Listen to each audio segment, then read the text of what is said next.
Okay, today I have a guest on. Her name is Nora. And Nora is what I would tag as an intellectual person who knows quite about every topic that I've ever talked to her about. So today I've actually brought up a topic that she didn't know about.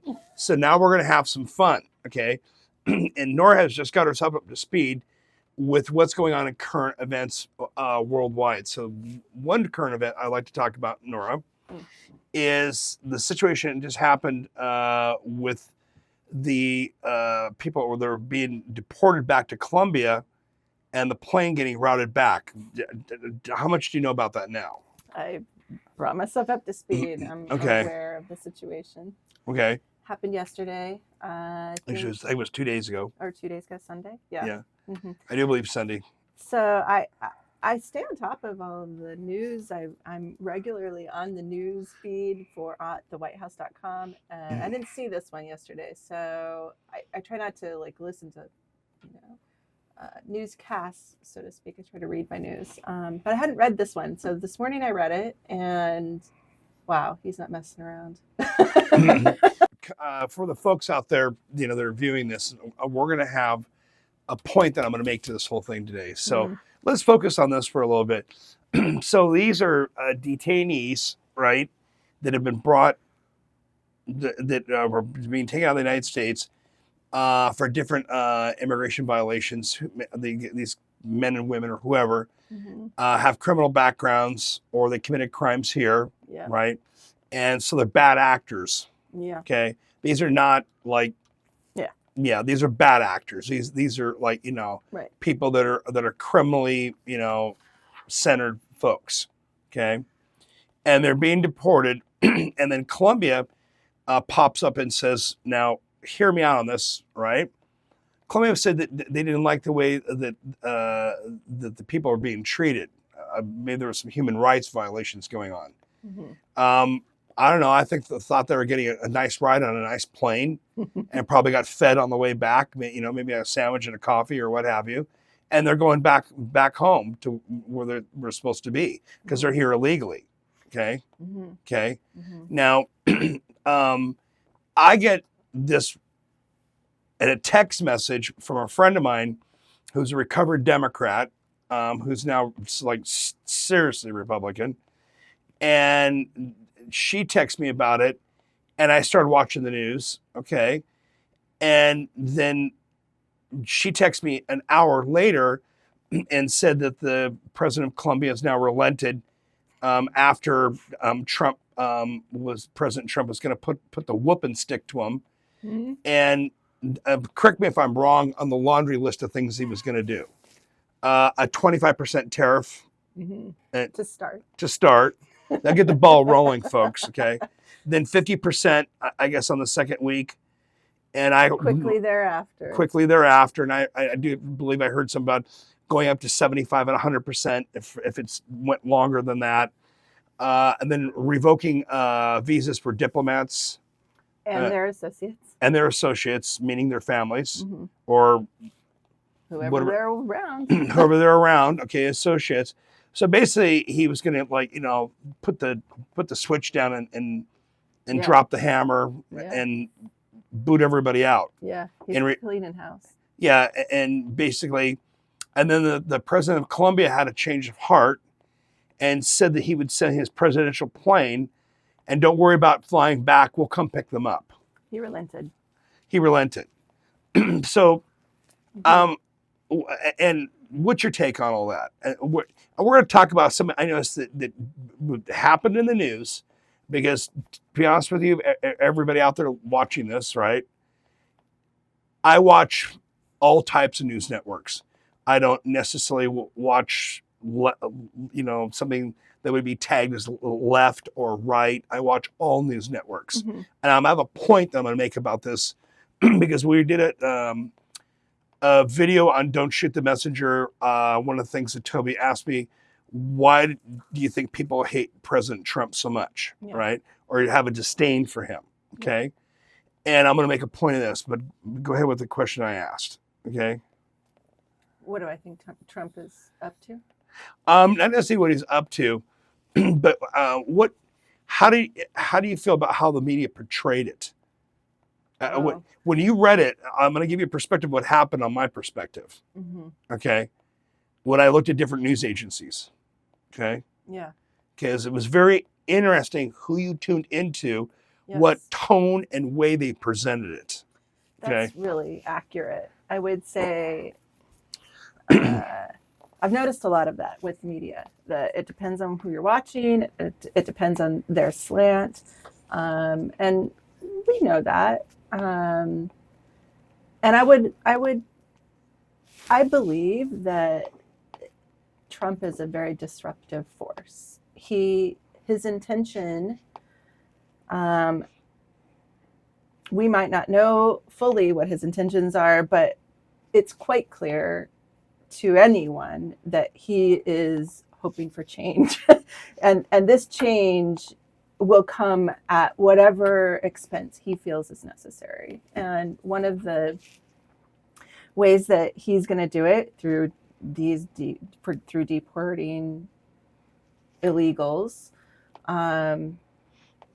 it sends a pretty strong message. I think it, to everyone, not just Colombia, Mexico, other countries as well, where we have illegal immigrants. And my understanding is that these people are criminals. They're definitely in the United States illegally. They're criminal. They've been involved in activities that our country doesn't support, and it sounds to me like Colombia doesn't support it either. They didn't really want them back, but they ended up having to take them. So there's a lot of issues, I think, that are going to come out from, arise from all of these acts that Trump is, pushing forward. I don't know. He's a disruptive force. He's here he wants change, and he doesn't like the way things are going down, as it stands. And I think, he's got a country to run. So, and just to let everybody know, he was voted in my opinion, and maybe you agree or disagree, in a landslide election. It wasn't faked. That nobody was forced to go to the polls and vote for him. Everybody went to the polls that voted for him, and he got the popular vote, and he got the electoral vote as well. Okay, so this wasn't like this was a razor thin election like we have in the past. This is an overwhelming shift. Okay, I'm not sure if all of the people who voted for him, including, those inside of, like, in the know inside of government rooms, I'm not sure if they knew that he would be enacting all of those executive orders in the fashion that he did. But he really set himself up so that he could get rid of a lot of people in lead positions, so that he could force his will. Okay, and for to my understanding, there's 1.3 million illegal immigrants that were slated under the Biden administration. They're criminals. These are folks that are on the books to be deported. Yeah. This is not any new actors. These are people who are on the springboard to be leaving the United States. And now this thing is kicked into gear. Everybody seems to be, freaking out. But at the same point in time, I mean, we're talking about people that under the Biden administration, and this, kind of were one of the things I want to do with American Enlightenment is ignite some thought to this thing and bring unity of what I'm talking about. These were folks that were slated to be out of here. Yeah. Okay. So now the plane's going to Colombia, and Colombia says, no, we're not going to accept them. Mm-hmm. And two planes, I think. I stand corrected. Yeah, 2 I planes. think there were 2. 2. And President Trump gets on the phone or has his people get on the phone with the Colombian officials and tells them that they're going to be receiving 25% tariffs, revoking visas for diplomats and their associates. And that's just the beginning. In other words, the hammer's going to drop. If you don't take these people. Yeah, let well, us drop our plane here and get rid of. and to me, this was a pretty dramatic incident that happened. Okay, for two reasons. One, because this is showing that everybody thinks the United States we have to accept anybody, and that's not the case. Okay, and that we should, you can go to the United States, you can get a free meal, you're going to get a little card that allows you to buy food, and you're going to get a couple grand if you cross the border. Well, that's all done now. Okay, under this administration. Mm-hmm. Okay, because it's been a crisis for a long time. It's all done. At the same point in time, the fact that Colombia was brazen enough to try and think that they were going to reject having plane loads of their folks not come back to where they're supposed to be, signals something that at the same point in time they have a disdain for our rule of law. Maybe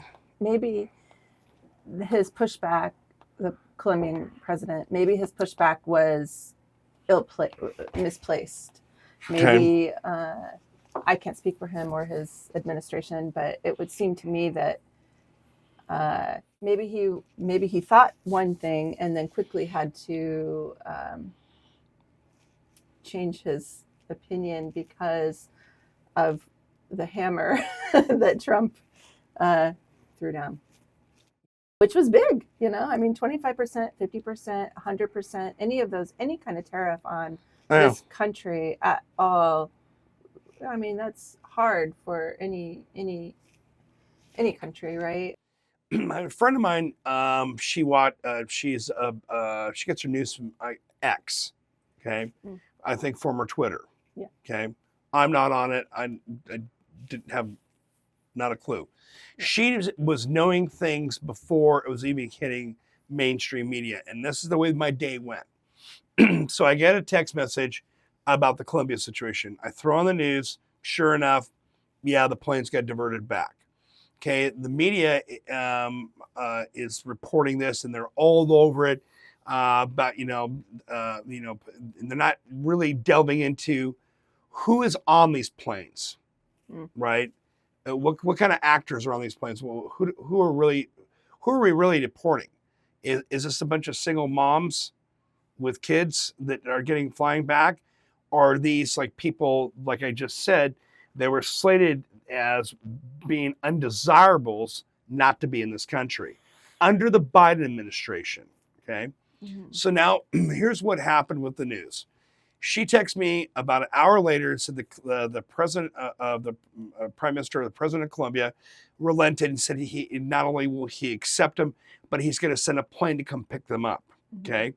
Now I'm watching certain news channels that lean towards the left, but they're not reporting that piece of the fact that the president of Colombia, they're more involved in ranting and raving about how they're, Trump's going to, up the price of food. Magically, our coffee's going to cost more. And I'm quoting them. Bananas are going to shoot up in price, right? But yet the president of Colombia said that he'll go pick them up. And this happened 1 hour after, he dropped the hammer on them. Mm-hmm. And an hour later, they said, okay, fine, we'll come pick them up. Back off. We don't need to do this. And so I'm watching another news agency, which I can't mention because, I'm probably sure I get some letters in the mail. And that one is on one of the three major networks. And they're reporting the same thing about how the planes got diverted back, but they're not mentioning anything about the fact that that the president of Colombia is relented and is going to go pick them up, because maybe that might paint President Trump in a better light. That basically, America's done playing games. We're done. I noticed a lot of things, and hear me out, everybody, on this. And no, I'm not a hater, and I'm not a prejudiced person, but when we had the hurricanes that hit in North Carolina, okay, mm-hmm. or hurricanes that hit anywhere on the eastern seaboard, how often is it that we have aid that comes in from foreign countries to help us? Hardly ever. How often is it that when something happens in countries where they want to kill us, right, and they hate Americans, we're sending aircraft carriers and we're flying food in and all that, and we're the good guys, and we do that, okay? So, again, that paints us in a good light, okay? Now, that paints the current administration that's doing that in a good light. We're the good guys, okay? So if you wanted to use the media to paint people as the bad guy, how would you do it? Well, you just go ahead and you have somebody talking like me or anybody, and you just cut out certain pieces of what they're saying, and you only air what it makes them look like the image you're trying to portray. Now, when I watched that news, it was in the evening on one of the three major networks, okay? And all I can say is if I didn't know about the current story, I'd have been angry. Well, here goes the price of coffee. Here goes the price of like produce and bananas are going to go up. And what is he doing? And I'd have been in a negative context. I'd have been a negative theme about it. But the thing is, he got the president of Colombia to see the light of day that he wasn't playing games and that he needs to accept these people or else this is going to happen. And you know what? Good for President Trump. Yeah. I mean, okay.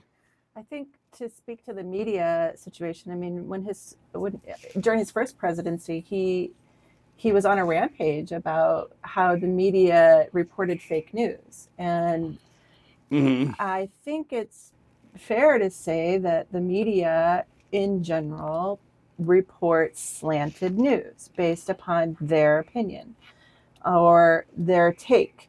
But more so, I think that Americans are being fed in general news that potentially is fake, that coincides with an agenda.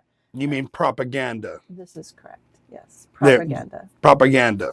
And this propaganda, I mean, it penetrates every part of our media, because obviously one side wants to win their fight versus the other side. So they're going to create one side or the other fluff or fodder based upon how it is that they want to be portrayed or have the perception of the general populace. But I think it should be fairly apparent to most people who are engaged in understanding the media that we in fact are being fed only parts of information. Not all information is obviously given to us, right? So we as a country try to make sense of what it is that we've been fed by media. For example, this Colombia, I mean, obviously we believe this happened. They say it happened. The reports in the news say that this is how it occurred, but the opinion about it is easily malleable because, just like you said, I mean, if you can persuade somebody based on their fear of coffee rising or banana prices rising, to think that Trump did a bad thing because, look what he did. He raised my tax rates, or he did this because of this, then you've created a new line of propaganda to divide us. Yeah. Yeah. and so these are major networks.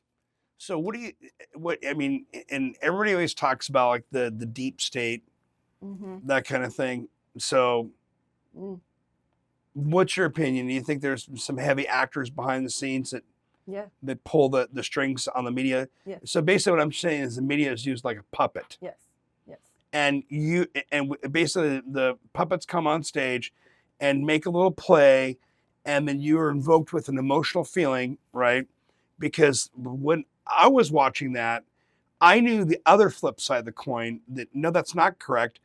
There's nothing going to be imposed, because the reason why is because Colombia's like gassing that jet up as we speak, and they're probably flying up to go get him, Mm-hmm. and that's gonna be taken care of, and that's gonna be Right. done.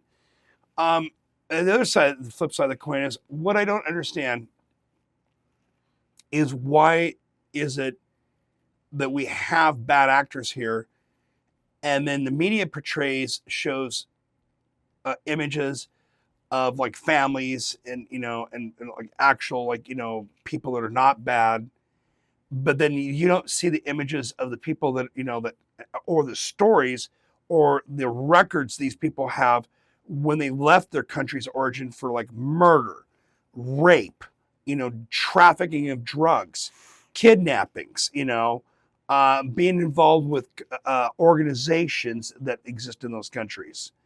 And you don't hear about like this is what we're deporting. All of a sudden it's just like you get a different spin, and then you get an emotional reaction because when people are watching that, people don't want to see bad things happen to good people. Of course not. No, but if the media portrays that as that they're Mm. that they're just people that crossed over and they're looking for a job and that kind of thing, and then still that and it goes right back to what I was talking about. That's how the media is grooming you, right? That's the word nowadays, grooming you to feel a certain way Mm. and get you on their side and keep you from going to the other side. Whereas I think as Americans, I think that we need media and news outlets that give us the real truth and then don't put a bunch of junk into it. If you're going to report something, report the whole thing.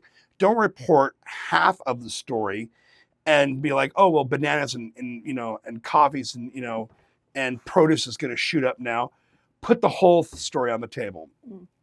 Well, editors at these agencies are tasked with making revenue for their organization. And if it's an emotional piece, then you might garner more views or attention on your news story. Two things that sell are love and hate, mostly hate. Hate sells, anger sells, greed, envy. It's true, right? Also love sells, but those are emotions, and humans really have two very strong emotions, love and hate, and then there's grays in between.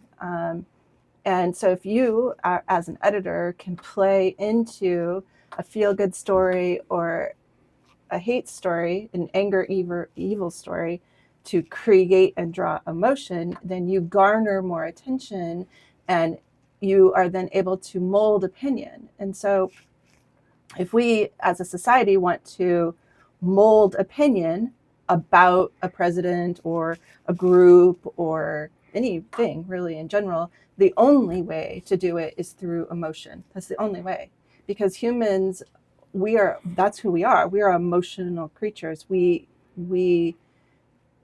have, our brains are using emotions to dissect and understand the information that we're given based upon our past history and other people's opinions. Most everything that we talk about, from the news or in general, like, circles of our peers, are really these create high emotion, right? Opinion is an emotion. And so if you can create a very strong opinion and you can get other people to believe in that opinion, then you might be considered a leader, and then you could garner followers, and then you could move towards change of some nature.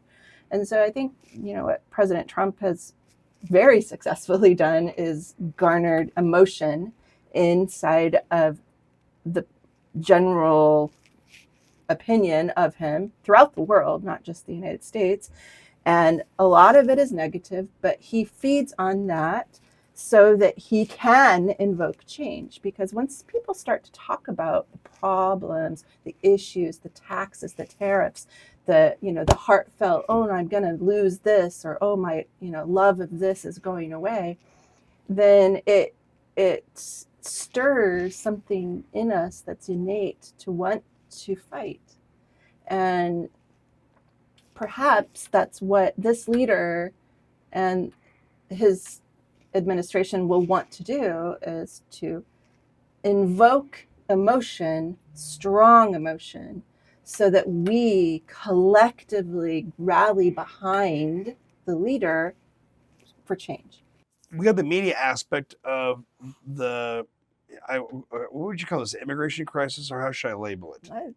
It's definitely a crisis at the moment. Yeah. Okay, so I think that the number is 13.2 or 13.3 million illegal immigrants in the United States. Wow. Okay, that's a lot of people. It's a lot. Yeah, and I would imagine they're from all kinds of countries. Okay. Let's say you get all these people out. Let's talk about the economic impact it would have on the United States. Okay, so serious. Yeah, it'd be very severe. Now there's 13.3 million people not going to work, not using gasoline, not using the highways and the roads. What kind of impact would that have on gasoline prices? Supply and demand. That's true. I think, and you could say that about all kinds of commodities, but let's stick with gas just for, hear me on this one. Gasoline. I don't know if 1 million people really will affect the oil prices all that much. Maybe they will, maybe they won't. My opinion about that commodity is that it's a regulated commodity by an entity that has a little bit to do with our government, but not a lot. And would it change that? Maybe not. I don't know. I don't think so. But I think what it would do is it would have a trickle effect in many other parts of the economy that could very well be. Well, we've got gasoline. Let's take a look at where the privy of where these people fall into. Construction. Yeah. Service industries. Service industries / restaurants. Yeah. Okay. All of a sudden, 13.3 million people are gone. They're in these industries. Yeah. What happens? I think we have an economic problem. I do. I think what would happen is that economically we'd suffer for an amount of time unknown. But then would it be bad? No, I don't think ever change is bad. I think change is necessary.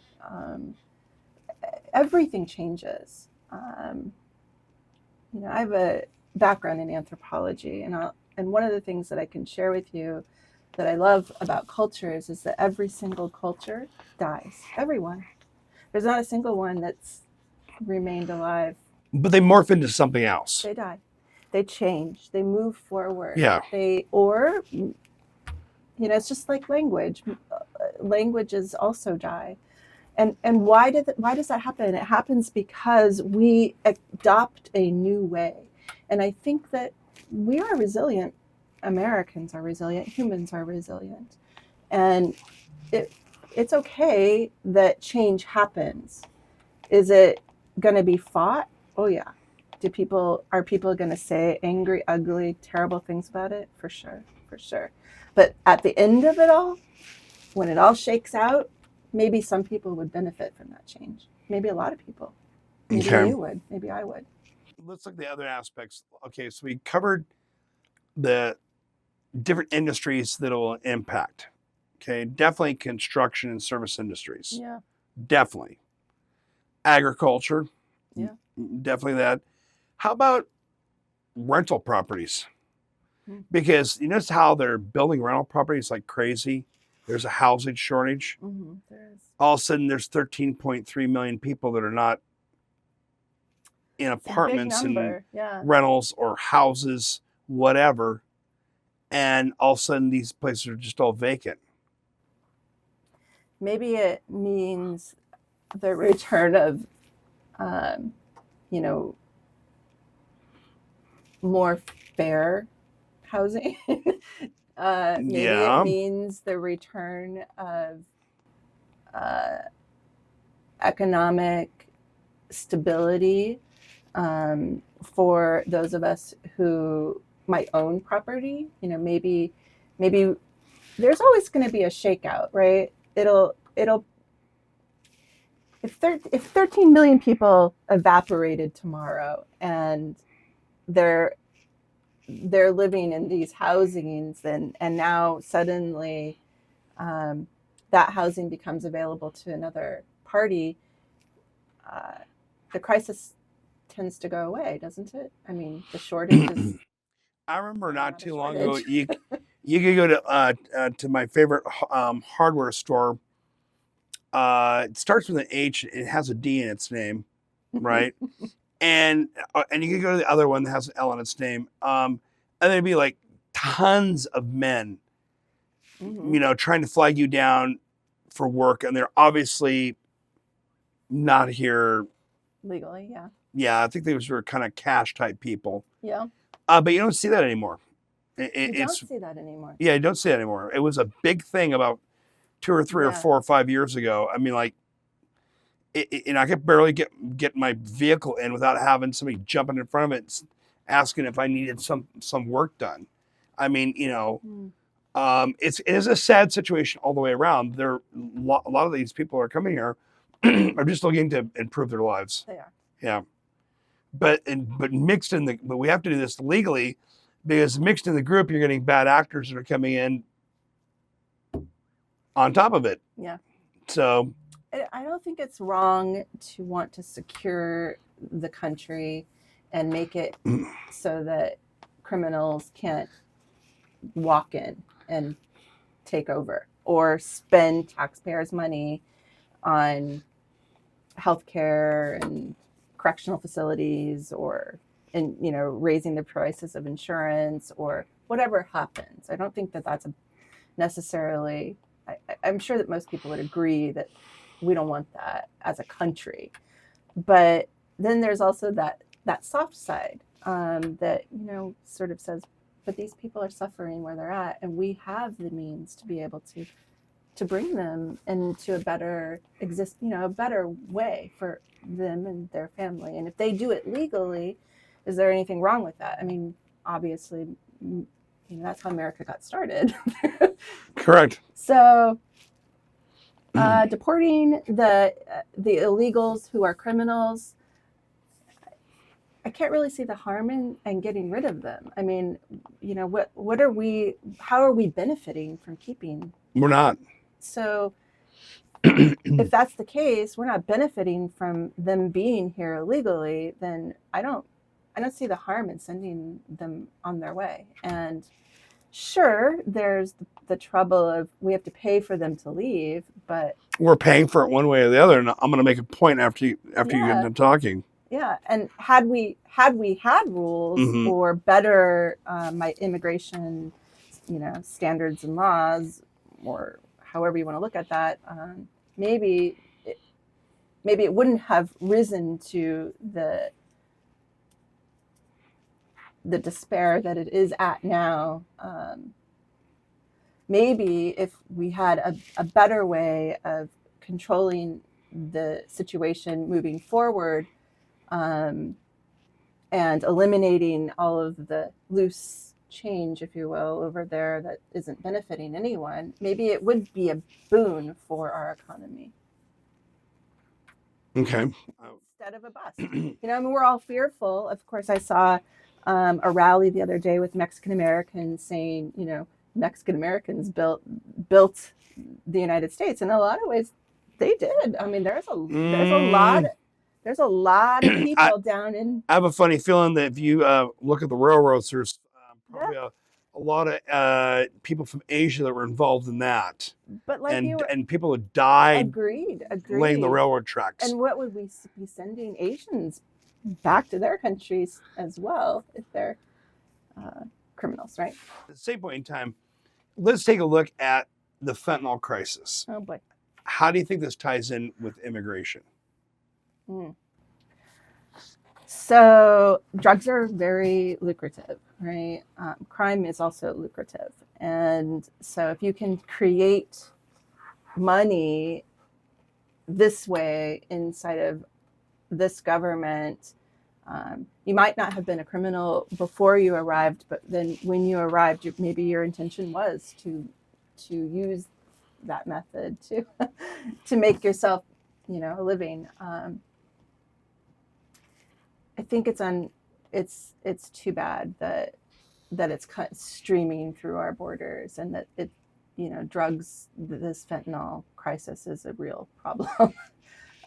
It's huge. It's massive, yeah. And the problem with fentanyl is, of course, as you know, it's being filled, if you will, in all kinds of street drugs. They just fill it as filler, use it as filler. Spice it up. Spice it up. Right? Yep. And so this is also an attack on America in a way, because here we have young adults or teenagers, children that don't know the harm, believe that they're using something different, and then end up dying in just a matter of seconds. And who could be held responsible? Well, generally it's the guy that was sitting next to that person, or the gal that was sitting next to that person. They're the ones that are considered, the criminal. But the true criminal is obviously the one that made the drug and sent it to the United States, or manufactured it here in the United States and gave it to these people. So if it's a lucrative business, it's going to remain. Crime is lucrative. You remove all the bad actors that are acting as a distribution network, right? And I have a funny feeling that a lot of them are probably on that 1.3 million list. Okay, just to let you know. Maybe some, who knows, but I have a good feeling there's a good chunk of them there.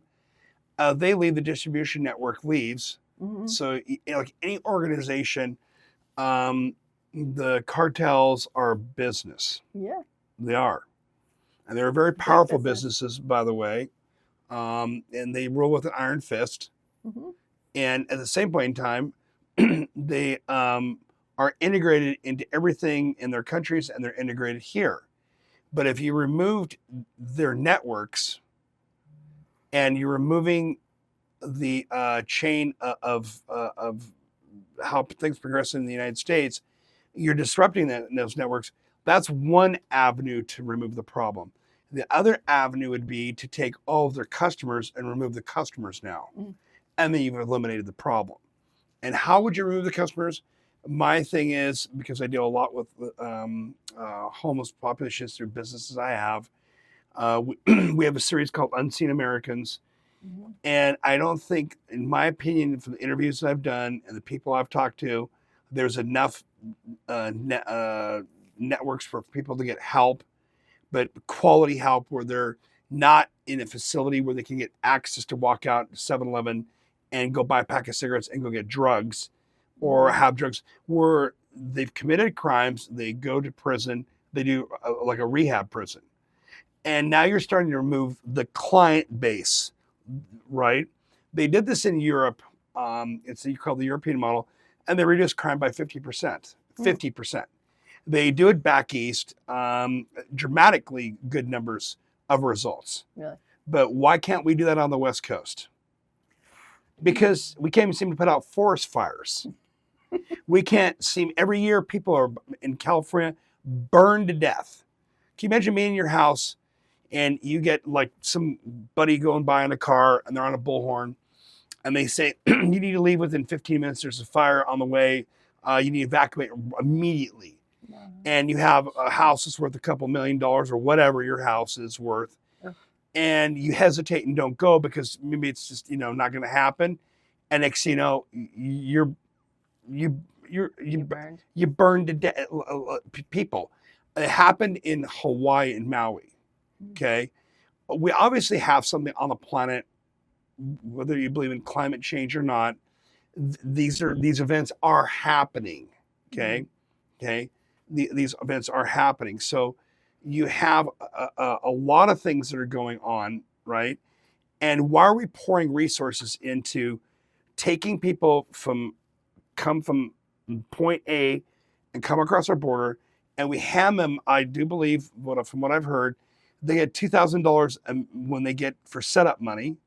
They get food cards, and they get all these resources, right?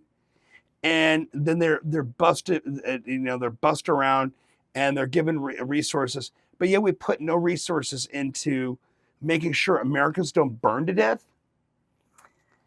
I mean, hear me out on this. I mean, I know folks, I'm a little ADD, but I'm going somewhere with this, right? We don't put resources into helping our own people. I mean, could you imagine getting a phone call from your relatives and saying that, I'd just like to say goodbye because we're trapped in a canyon, and this is stuff out of the 1880s. I mean, come on now. And one of the things I thought was funny, but it's not funny, right? President Trump suggested clearing shrubbery and raking out between trees to reduce help reduce the spread. And I guess they do this in Europe. And he was ridiculed for saying it. And that's because the media that was reporting it wants you to feel a certain way, right? So how do you feel about Americans burning to death? I think that's the point, is that we've created an environment in our news media where we collectively try to attack certain ideas. And maybe it's not even for the better, it's just for the attack. I think that it's unfortunate that we can't get past our own hangups. But maybe that's what we need right now, is a force of change, to force people out of the ways that they're doing and thinking and have become, and push towards something that is different and new. Even though all of us collectively might have a disagreement and want to fight that change, perhaps the change really does equal a benefit to the majority. Maybe we can't see that in the short term, but maybe in the long term we do or will. And, he wasn't wrong, Trump, when he said that the media has an agenda. He's right.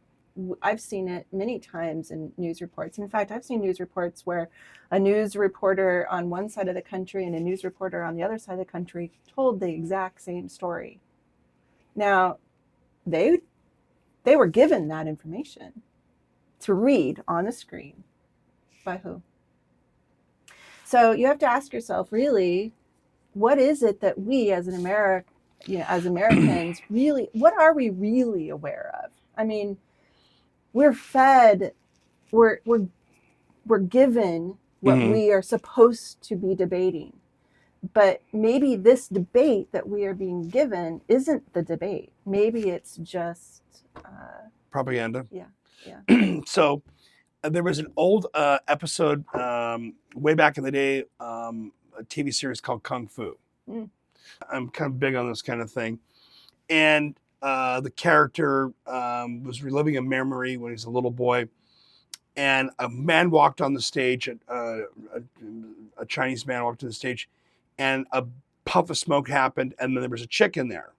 So the sensei said to a group of young potential Shaolin monks, "What did you just witness?" And one said, "A man came on stage, and he turned into a chicken."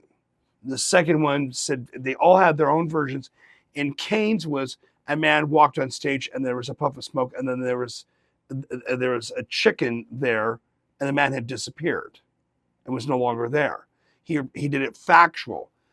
See, it all goes by perception of what you're being fed. Yes. So when you get news agencies that are giving you the news, and they have background music, and it makes an emotional feel, like, oh, this is awful, woe is the country, but nobody reports the good spin on what comes of this. So what do you think about Trump's executive orders? Like the endless stacks. There's many of them. I've read them all. Yeah, I was kind of impressed today. They're just putting him right in front of him, and he's just, signing him. I spent days reading on the White House. And you're more in the know on that. What's your spin on all that? He has an agenda. And you and I don't know the full extent of what that agenda is Uh-huh. right now. But he called out a lot of players, a lot of players in the government. And he fired a lot of people, as we know. And he took down a lot of, he revoked a lot of laws that had previously been painstakingly for years and years and years in the making. And in one swift move, he wiped out many, many, many years of work. And I suspect that the emotion that goes along with that inside of people is staggering. Okay. And so this emotion, we humans typically react on emotion. Most humans don't know how to separate emotion from fact. Okay. Most of us don't. In fact, most of us just want to hurry up the emotion, the feel good or the anger or excitement. And so we don't see the forest through the trees. We don't pay attention to the bigger picture. So what I think that he's doing is he's stripping out things that he feels are barriers to success, his success. Whether or not it's your success isn't relevant. It's his success and the success of his administration at this stage of the game. And he'll do what he wants. It won't matter. He'll do what he wants. It's sort of scary because it feels sort of dictatorship. It definitely comes across as an assault on democracy. And I think that the American public, using their emotion, will probably get riled, and there will be backlash for certain. With the executive order, some of the things I've seen him repeal, such as the civil rights stuff or the DEI. He has an agenda, and this agenda, just like the abortion, Roe v. Wade, is of a personal nature. And this he proclaims in his executive statements that it is popular opinion, but I would venture to say that most Americans haven't seen that as popular opinion. And in fact, most humans, not just Americans, are generally easily persuaded. If I tell you it's good, you might be persuaded to believe it's good just because I told you it was. And I think that that's what's been going on for hundreds and hundreds of years. Persuasion is a very powerful tactic to use, especially in government. But let me tap into what you just said. It's been going on for hundreds of years. Yeah. Actually, we're in a new age. True. Because with the invention of radio, invention of television, the invention of the internet, and now AI, okay, now there's micromedia, which we're on. This is micromedia. Yeah. Okay, you can actually project how you want somebody to feel through creative use of pictures, emotionalism, and kind of bending what somebody's saying and create an emotional feel. So you can create propaganda and feed it to the masses like a buffet. Yeah. And I think that's what we as Americans, one of the things that DEI was centered around, and it's so much government resources to cater to 1% of the population. Okay. Right. And I believe in equal rights for all. Okay. And there should be protections for all people, no matter color or whatever. Okay. But at the same point in time, why is government so bloated? And because we make it that way. Did anybody vote for having a DEI agencies or all these agencies that came into place? And then corporate America fell in line and started doing the same thing. Okay. You have so much resources being spent on this, right? But at the same point in time, you have people burning to death in California. And every year this happens. Or we have hurricanes that happen and FEMA can't respond quick enough to the areas because we don't have the same abilities the military has with FEMA, or we don't have a coordinated effort between FEMA and the military. I think the Trump administration is going to change a lot of this. That's right. How is it you can get pallets of food to people, earthquake victims in Eurasia somewhere, but you can't get pallets of food and help to people in America? And I watched an interview with a young man, and he said he hadn't seen public officials in 7 days. And this is in America. Hello. I think a lot of it has to do with in the government, there's a power play, and there's also an underlying sentiment maybe of how am I going to get paid. And so a lot Can you elaborate on that?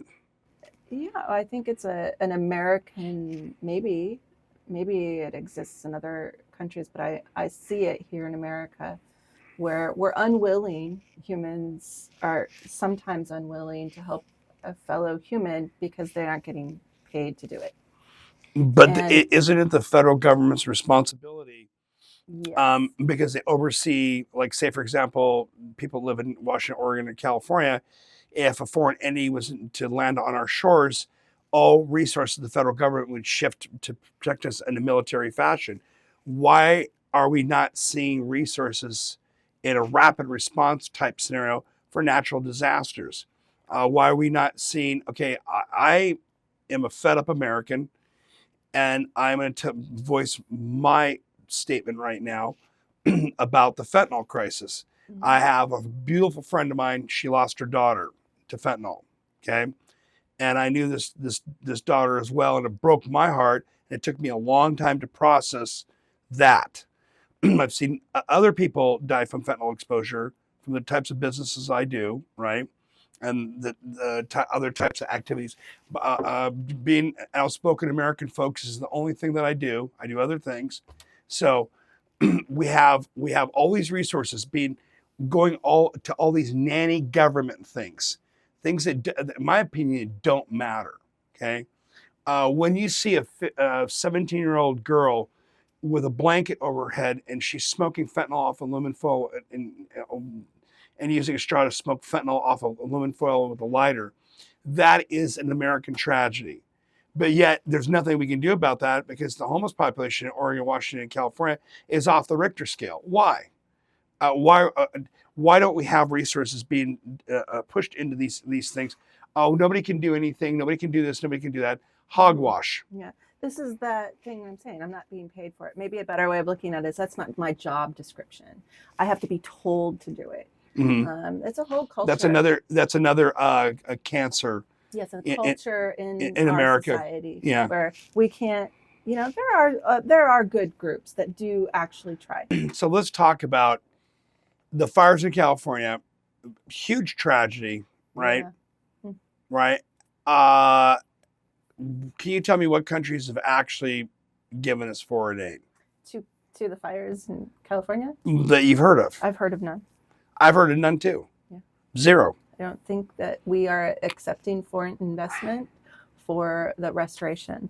However, we should be cautious because now that so much of that very expensive property, right, like real estate, is gone, it would seem like an opportunity for the government to come in and potentially utilize that land in their favor and potentially make parts of the redevelopment unavailable to the landowners that did own it, meaning like the government, the state, and the government would take over possession of that land and then put in place whatever infrastructure that they want. Like I saw heard of a conspiracy theory recently that was talking about the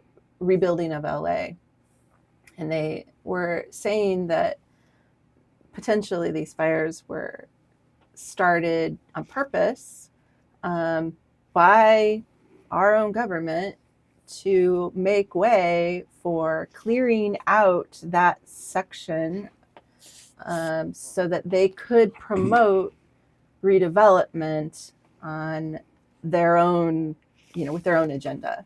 So do I think it's possible? Yeah, I do. I think that entirely it might have happened. But there's two different forms of government. There's federal government and there's state government. Yeah. It sounds to me like people in the state government and their highfalutin friends would benefit more from what you're talking about, rather than the federal government wanting to do something like that. Sure. Usually the federal government, they want that land or something because they want a clandestine base or a site somewhere. Well, they're going to get federal funds to repair, right? And they would have needed that. They couldn't have done it as a state. So you got some else to front the tab. Yeah, I mean, the state itself is some problems, some budgetary problems, right? So there be no changing it on their own. What better way than a disaster? I don't want to push that agenda. Oh, I'm following along. I mean, it seems reasonable to think that now that so much is gone, it has to get cleared out, and who's going to be able to pay for that? I mean, these Californians, these poor people, the insurance companies, and many of these peoples didn't have fire insurance because just prior to the fires, the insurance companies canceled their coverage. I mean, 85% of homes are not covered. That seems unreasonable, doesn't it? Well, what it boils down to, a lot of people don't understand that insurance companies make a lot of money. Yeah. And the reason why they make a lot of money is because they're just like a casino. I mean, you go into a casino, I mean, the house wins, 99% of the time? Las Vegas is not built on winners. Sorry. No. Okay. But with insurance companies, you have fire insurance, fires that come from outside that come in. That's considered a lot of times force of nature, act of God, blah, blah, blah. And no coverage for you, and tough luck. Yet the banks are the ones that are holding all these notes, and the mortgage companies and whoever the lenders are.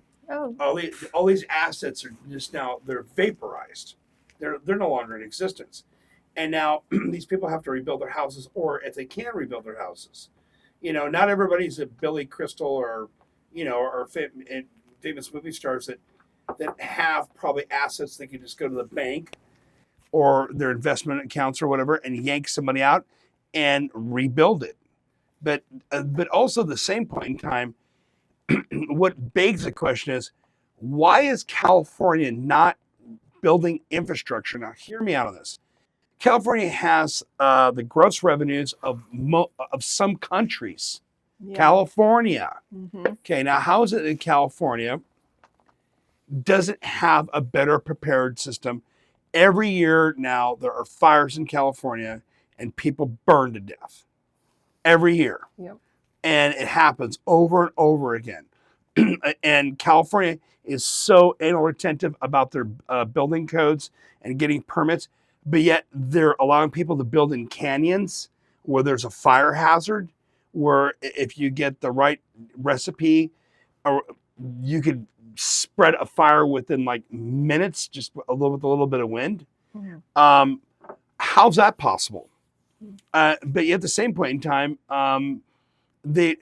everybody's like, this big debate about the water that came from the Pacific Northwest or the upper part of North California was diverted to the ocean, right? Well, it was diverted to the ocean. Okay. whatever purpose it was for the smelt or whatever it was to divert the ocean. But the thing is, why isn't there some infrastructure being laid into place and actually putting some new pipelines in and having where there's emergency preparedness for if you want to bring water pressure to a certain part of California, you can do it on a drop of the dime. Where there's a will, there's a way. And everybody's going like, oh, you're not going to be able to do that. Well, yeah, actually, you can. Engineers tackle problems all the time like that. This is ridiculous. No, I mean, in other parts of the world, some countries can build infrastructure seemingly overnight. China. Yeah. And Saudi Arabia also. Yep. So why can't we? You know, and the problem with these fires in LA is that all of that land that got burned is some of the most expensive land in our country, right? In the United States, all of that coastal area is real prime, very expensive real estate. So insurance companies, of course, they don't want to cover that loss because it ruins their books. And there's no government assistance that's going to come in and rebuild these houses. Okay. And so these people, millions, I don't know how many people were affected, a lot. They're displaced now. Where are they going to go? They're going to get pushed out of their city, all their livelihood, all their memories, their life, everything that they had, everything they knew is gone. It's over. And so now they have to start new. There's your money again. It's a money issue. It's what am I owed? How am I entitled? And this is a prevailing culture in America. And unless you stop it, it will continue. And so I think that, you know, I'm not sure what could happen, what could have been, you know, what can be the solve at the moment. But it does seem suspicious to me that all of that real estate couldn't ever really be developed because it was so grandfathered in. I don't know, you know, maybe the fire, maybe it was intentional, maybe it wasn't, I don't know, but it's certainly going to change. A couple hundred Americans burnt to death in California, a modern state. Yeah, I don't think that our government can do much about this. If you have an urban development, why would you have anything flammable around it? Remove it. Good place. Yeah, remove it. Good place to start. Yeah, remove it. It's something went back to what President Trump was talking about, and he got ridiculed for it. But yet they do it in Europe. They actually control forest fires in Europe. They actually will, in the non-season, the wet season, they remove all the debris. So I don't know. We should be doing that. We should be doing that. I went to college in a state that, in a part of the state where forestry was one of the biggest revenue businesses up there, and they absolutely, I heard many a time, I mean, you have to control your fires by cleaning out the debris and whatnot. I don't know why the government didn't, you know, and maybe this is the wake-up call that we all need as a society to push forward. Two forms of, we have federal and state. Yeah. Why did the government of California, the state government, why are they not on top of it? It's not like it's a new thing. I mean, we as Americans seem to be reactionary. I mean, Pearl Harbor gets hit. Oh, we're in the Second World War. 9/11 happens. Oh, we've got a problem with terrorists, which we knew on both cases. There was plenty of intel that this was going to happen. Yes. Right?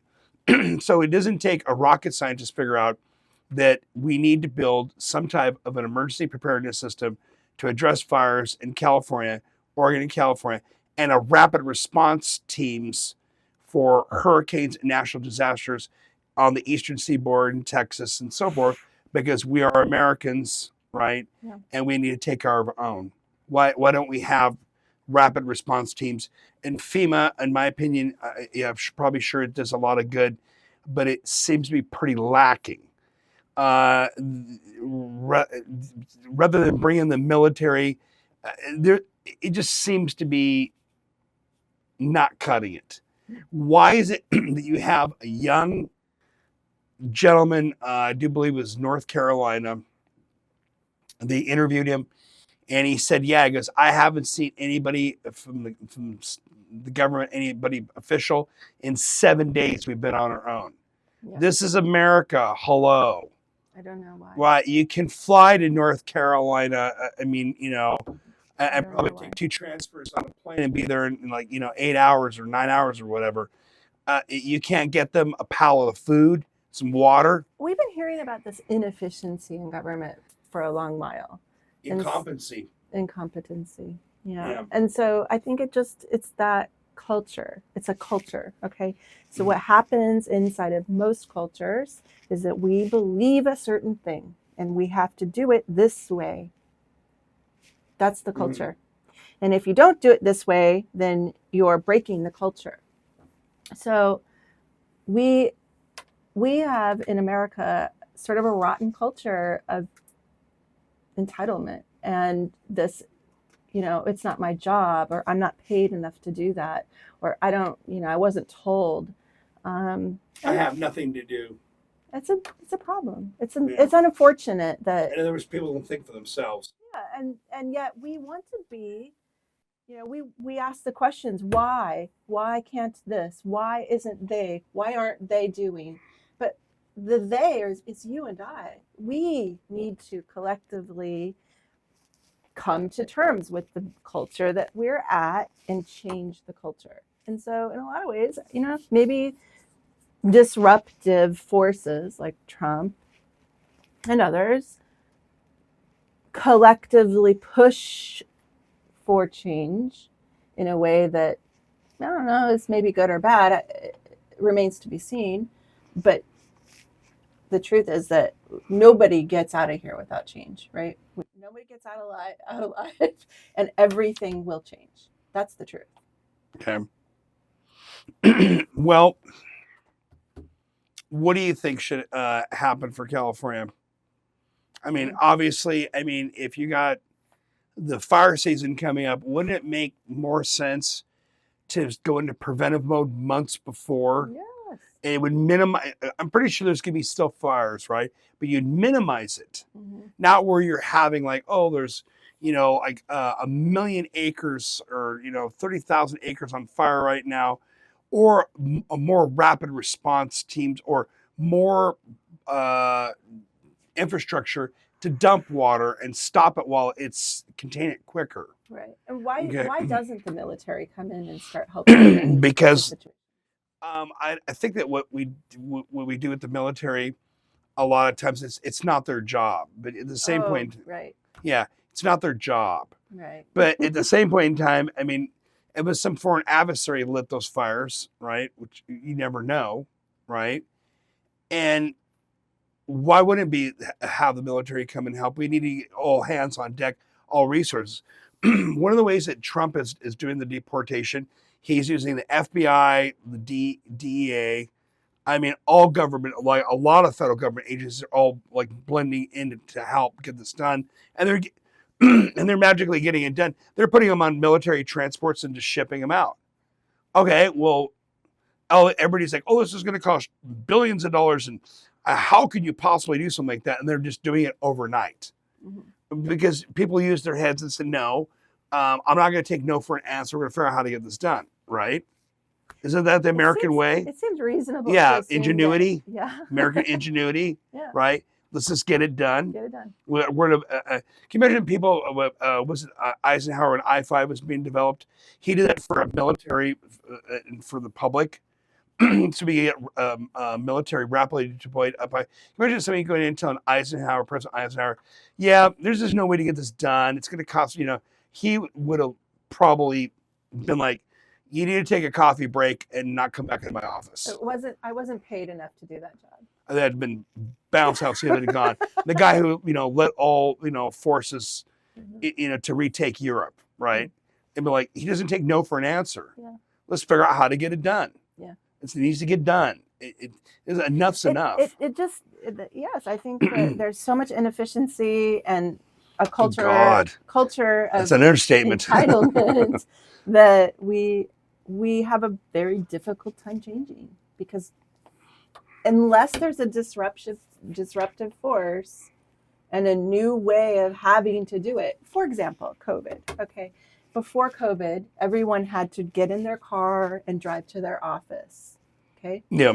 But magically, during COVID, all of us were at home and we all figured out how to get work done from home. Most of it. A lot of us. And then now we have a culture of, okay, well, you can work from home. Now, Trump, of course, he wants everyone to be in the office. I agree. So I think that the culture is the problem, right? If we create a culture of something and then we want to change it, there has to be a disruption for that change. So, I don't know. I mean, I think that ultimately what Trump's doing remains to be the fallout remains to be seen. But I think potentially it could be good, because the government is as it is, and we, the American public, we're not necessarily privy to all of the insider discussions.